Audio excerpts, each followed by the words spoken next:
ओम नमो भगवते वासुदेवाय। वो सुपर। जी हाँ, तो आप लोग अब तक समझ ही गए होंगे कि मैं आज किस लिए आया हूँ। मैं बात करने आया हूँ आज एक बहुत ही सुपरस्टार ब्लॉकबस्टर मूवी जिसका नाम है महाअवतार नरसिम्हा। जी हाँ, जो मेरे पीछे आप ये पोस्टर जो देख रहे हैं ये उसी मूवी का है। आई एम श्योर आप सबने बहुत बातें इसके बारे में सुन ली होंगी। मैं थोड़ा सा लेट ज़रूर हूँ, लेकिन कारण ये है कि मैं पहले सोच रहा था कि ये मूवी ऐसे ही होगी, एनिमेटेड मूवी है, क्योंकि मैं यूजुअली ज़्यादा एनिमेटेड मूवी नहीं देखता। बीइंग एन आर्टिस्ट मुझे थोड़ी रियलिस्टिक मूवी ज़्यादा पसंद है। मैं एनिमेशन मूवी बहुत कम देखता हूँ, लेकिन जितनी भी देखी है बहुत अच्छी अच्छी देखी है। और मुझे इस मूवी से इतना एक्सपेक्टेशंस टचवुड नहीं था। वो क्यों नहीं था? क्योंकि आज तक हम लोगों ने इतनी ज़्यादा जो मूवीज़ देखी हैं और स्पेशली एनिमेटेड जो मूवी देखी हैं, इंडिया के अंदर इस तरह का ग्राफिक्स, इस तरह का एनिमेशंस अभी तक तो नहीं हुआ है। This is the first one I can say. और मैं इतना गेमिंग वाला पर्सन भी नहीं हूँ, लेकिन हाँ, मूवीज़ या कोई जो रियल कंटेंट होता है और जो अच्छा कंटेंट होता है वो मैं ज़रूर कंज्यूम करता हूँ। और इसी के लिए मुझे बहुत लोगों ने फोर्स किया, या मुझे एक दो जिनको मैं जानता हूँ अच्छे से, उन्होंने मुझे स्पेशली फ़ोन कर करके बोला कि यार आप ये मूवी ज़रूर देख के आओ। तो मैं फोर्सफुली, या कह लो थोड़ा सा मन में क्यूरोसिटी तो थी कि इस मूवी में ऐसा क्या है, क्योंकि वर्ड टू माउथ से जो पब्लिसिटी हो रही थी और लोग इसके बारे में इतनी ज़्यादा बातें कर रहे थे कि ये मूवी बहुत अच्छी है, भगवान के ऊपर बनी हुई है। क्योंकि आई नो बॉलीवुड में क्या चलता है, बॉलीवुड में क्या करते हैं, कुछ मसाला उधर से लिया, कुछ इधर से लिया, एंड क्रिएटिव लिबर्टी के नाम पर चीज़ें इतनी ज़्यादा बेकार तरीके से परोसी जाती हैं कि जिसका कोई आप भरोसा नहीं कर सकते। अब आप बड़े से बड़े स्टार्स वाली मूवीज़ देख लो जितनी पीछे आई हैं, भगवान के नाम पे चीज़ें बेची गई हैं। 100 करोड़, 500 करोड़, 1000 करोड़ तक की मूवियाँ सिर्फ भगवान के नाम पर सेल आउट की गई हैं। उनमें आपको ऑथेंटिक या किसी स्क्रिप्चर से कोई सोर्स लेकर वो मूवी नहीं बनाई गई अब तक के लिए। लेकिन इस मूवी के अंदर आपको एक भी चीज़ ऐसी नहीं मिलेगी कि जो किसी भी स्क्रिप्चर से ना ली गई हो, या फिर जिस चीज़ को उठाया और कुछ अपने हिसाब से मॉड्यूलेट करके उसको परोस दिया। जी नहीं, इस मूवी के अंदर भर भर के आपको एक एक ज्ञान की बातें मिलेंगी। और मैं सबसे रिकमेंड ये करूँगा इस मूवी को, ना केवल अपने आप बल्कि अपने बच्चों को, घर के अंदर जितने भी छोटे बच्चे हैं, इवन जो बड़े हैं, उन सबको लेकर जाओ। क्यों? उसके पीछे का कारण ये है कि जब हम अपने टाइम पे छोटे थे तब हम लोगों ने रामानंद सागर की जो जितनी भी सीरीज़ आई थी, सीरियल्स आए थे, वो सब देख देख के हम बड़े हुए हैं। आई एम श्योर आप लोगों ने भी देखी होगी। और उसमें बहुत अच्छी अच्छी पॉजिटिव चीज़ें थी जो शायद हम लोग लेकर आज तक आगे बढ़ के चले हैं।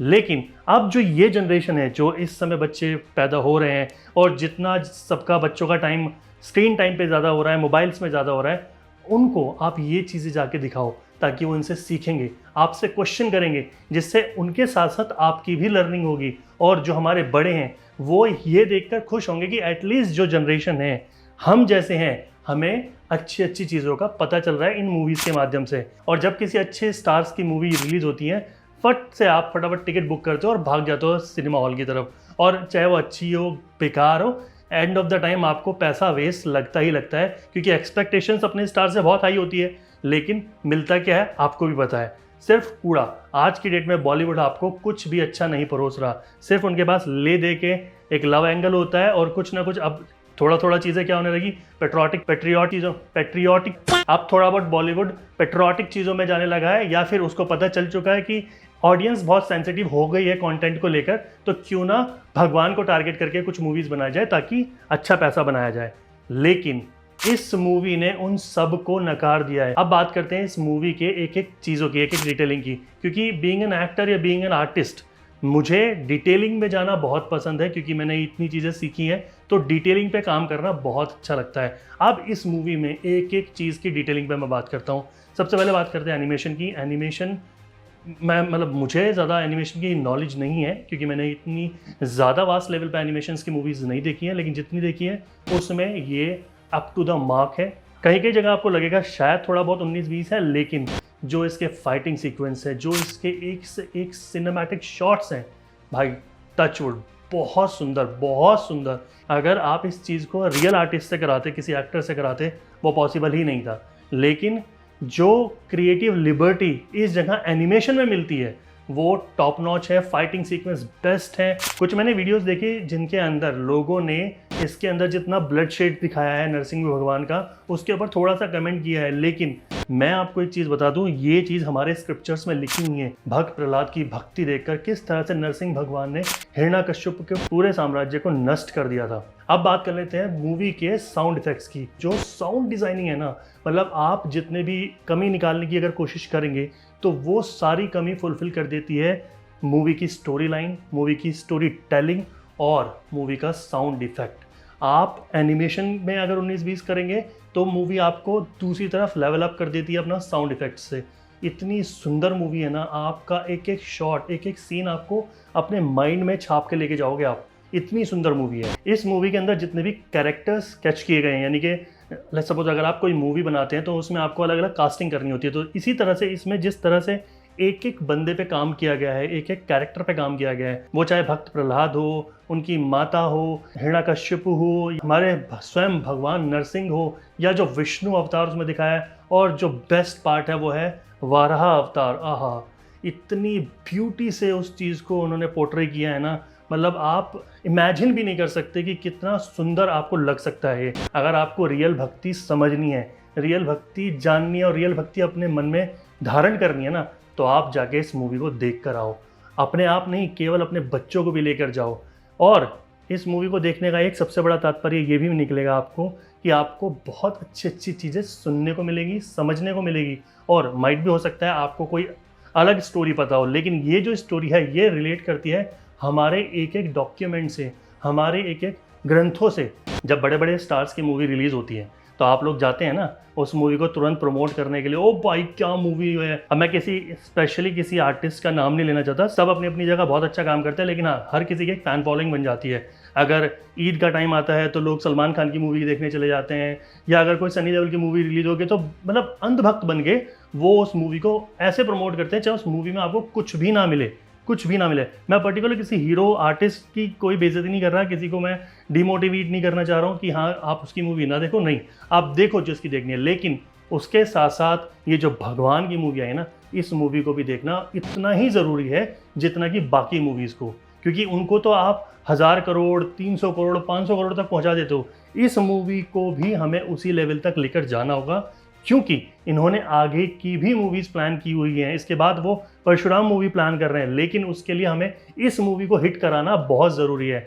आई नो बहुत सारी जगह इसके शोज़ कम लगे हैं क्योंकि लोगों की इतनी फुटफॉल वहाँ तक नहीं जा पा रहा है, लेकिन अगर जब तक आप इस चीज़ को पब्लिक तक नहीं पहुंचाएंगे, जब तक आप खुद जाकर नहीं देखेंगे और वर्ड टू माउथ से पब्लिसिटी नहीं करेंगे, लोग रीच आउट नहीं करेंगे, और इसी तरह से पीवीआर्स को भी नहीं पता चलेगा कि लोग इस मूवी की डिमांड करना चाह रहे हैं, तो उनको आगे बढ़ानी चाहिए, इसके शोज और इम्प्रूव करने चाहिए, इसके शो और बढ़ाने चाहिए, ठीक है ना। तो इसके लिए हमारी सबकी जिम्मेदारी है इस मूवी को प्रमोट करना, इस मूवी तक उसी हिट लेवल तक लेके जाना जहां तक बाकी मूवीज़ को आप लेकर गए हो, ठीक है। ये मेरा बिल्कुल ऑनेस्ट रिव्यू है, इसमें कोई ऐसा नहीं है कि मैं मतलब मैं सनातन धर्म से हूँ तो मैं उस चीज़ को बढ़ा चढ़ा के बता रहा हूँ, नहीं। इसके अंदर आपको एक एक चीज़ डिटेल से दी गई है, एक एक चीज़ ऐसे परोसी गई है जैसे हमारे स्क्रिप्चर्स में लिखा हुआ है। और भाई अब बात करते हैं इसके अंदर जो एक्शन थ्रिलर दिया हुआ है। आप मूवी को जो शुरुआत में देखना शुरू करोगे ना, और उसके बाद एंड तक आपकी आंखों का पलक झपकने का भी मन नहीं करेगा एक बार भी। क्यों?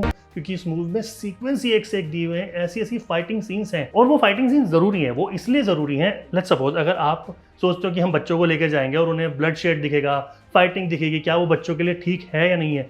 वो बिल्कुल ठीक है। अच्छा, विद नो ऑफेंस, आप एक चीज़ समझो, जब किसी पर्टिकुलर धर्म में एक कुर्बानी वाला कॉन्सेप्ट होता है, ठीक है ना, तो वो अपने बच्चों से ही कराते हैं। क्या उनको नहीं लगता होगा कि ब्लड शेड दिख रहा है? वो तो लाइव ब्लड शेड दिखाते हैं। अब आप सोचो, इसमें मूवी में ब्लड शेड दिख रहा है, और वो इसलिए कि आपको ये समझाया जा सके कि जब इस धरती पर अधर्म बढ़ता है तो भगवान स्वयं अवतार लेते हैं उस अधर्म को विनाश करने के लिए, या अपने भक्तों के लिए, चाहे वो भक्त बच्चा हो, बूढ़ा हो, किसी भी एज ग्रुप का हो, उसके लिए स्वयं भगवान प्रकट होते हैं और उसकी स्वयं रक्षा करते हैं। जैसे कि इस मूवी के अंदर हिरण्यकश्यप के द्वारा भक्त प्रहलाद को कई कई बार मारने की कोशिश की गई। कभी उसको पहाड़ से नीचे गिरा दिया, कभी होलिका दहन करा दिया, कभी उसको हाथी से कुचलवा दिया, लेकिन भगवान ने उसकी हर क्षण रक्षा करी। और अंत में जब पानी सर से ऊपर उतर गया और जब साक्षात उन्हें चैलेंज दिया गया कि तेरे भगवान हैं तो सामने प्रकट करा के दिखा। तो भगवान ने स्वयं अवतार लेकर ये स्थापित कर दिया कि अगर भगवान को आप सच्चे मन से ध्याओगे ना तो भगवान स्वयं आपकी रक्षा करने के लिए इस धरती पर अवतरित होंगे। आपको समझ में आएगा भगवान विष्णु का महत्व, आगे उनके अवतारों का महत्व, क्या नरसिंह भगवान का अवतार था, क्या वाराह रूप का अवतार था, और आगे जो और अवतार इनके आने वाले हैं इस मूवी के माध्यम से, यूनिवर्स जो ये क्रिएट कर रहे हैं उसके माध्यम से आपको और चीज़ें डेवलप होंगी और इस मूवी को समर्थन मिलेगा ताकि वो इससे भी और टॉप नॉच काम करके नेक्स्ट मूवी में दिखाए। आप बॉलीवुड मूवी में देखने जाते हो ना, हमेशा क्या मिलता है, आप चाहे कितना भी भर भर के उनको पैसा दे दो, अल्टीमेट जाएगा तो उन्हीं की पॉकेट में ना। क्या आपको नेक्स्ट मूवी में वो रिस्पॉन्स मिलता है? आपको नेक्स्ट मूवी में वो प्रेजेंट मिलता है कि हाँ आपने एक बेंचमार्क सेट कर दिया और नेक्स्ट मूवी में आपको वो चीज़ मिलती है? नहीं मिलती ना। But I can bet on you, इस मूवी में आपको ज़रूर मिलने वाली है। आप खुद सोचो, जिसने ये मूवी बनाई है उनका ये फर्स्ट अटैम्प्ट है, तो फर्स्ट अटैम्प्ट ही उन्होंने इस लेवल पे किया है, तो पब्लिक की एक्सपेक्टेशंस इस लेवल पे हो चुकी है। अब जो नेक्स्ट इनका आने वाला है, ऑलवेज पब्लिक वांट्स कि इससे भी अच्छा हो। अच्छा, एक पॉइंट पे मैं ज़रूर बात करना चाहूँगा। मैंने देखा है कि लोग इस मूवी में श्रद्धा भाव से पीवीआर में जाते हैं और चप्पल जूते बाहर निकाल कर इस मूवी को देखते हैं, विच इज़ वेरी गुड अगर आपका भगवान के प्रति इतना डिवोशन है। लेकिन इसमें एक छोटा सा ट्विस्ट है। पहली तो बात, आप जो मूवी देखने जा रहे हैं वो थिएटर है, वो मंदिर नहीं है, तो उस कॉन्सेप्ट को थोड़ा सा डिटैच करो, पहला पॉइंट। दूसरा पॉइंट, भगवान ना करे ऐसी कोई इमरजेंसी सिचुएशन बन जाए, कोई सेफ्टी हज़ार्ड हो जाए, कोई सिक्योरिटी हैजल आ जाए और भगदड़ मच जाए, तो आपके साथ बच्चे भी होंगे। उस समय इन चप्पलों में, इन जूतों में वो उलझ सकते हैं, वो गिर सकते हैं, इवन आप खुद गिर सकते हैं। मतलब चप्पल जूते निकालने वाला काम मुझे जो समझ में आता है वो शायद सही नहीं है।